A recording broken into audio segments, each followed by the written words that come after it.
मंडी बहाउद्दीन से ताल्लुक रखने वाले मियां तलहा बिलाल एडवोकेट की मेहंदी की रंगारंग तकरीब मशरकी लंदन में मुनक्किद हुई। तकरीब का इनेकाद मियां Mohammad Usama Arshad sub inspector Punjab police और सलाउद्दीन भट्टी की जानिब से किया गया। तकरीब में shadow cabinet member for communities and culture और साबिक deputy mayor Thurrock councillor Kaiser Abbas Gondal, member British empire Junaid Ali, PTI की साबिक MPA आबदा राजा, मारूफ businessman Chaudhry Sajid Kahloon, Pakistan press club London के सीनियर नायब सदर चौधरी तबरेज ओरा, ज्वाइंट सेक्रेटरी सगीर भट्टी समेत मियां तलहा बिलाल के करीबी दोस्तों ने शिरकत की।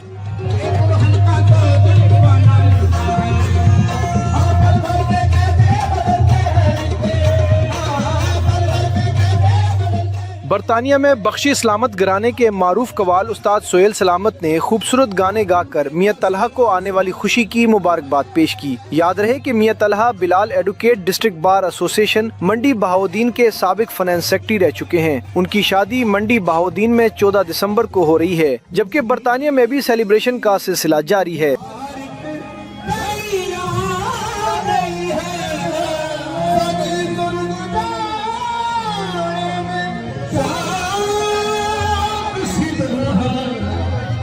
जैसे फलक से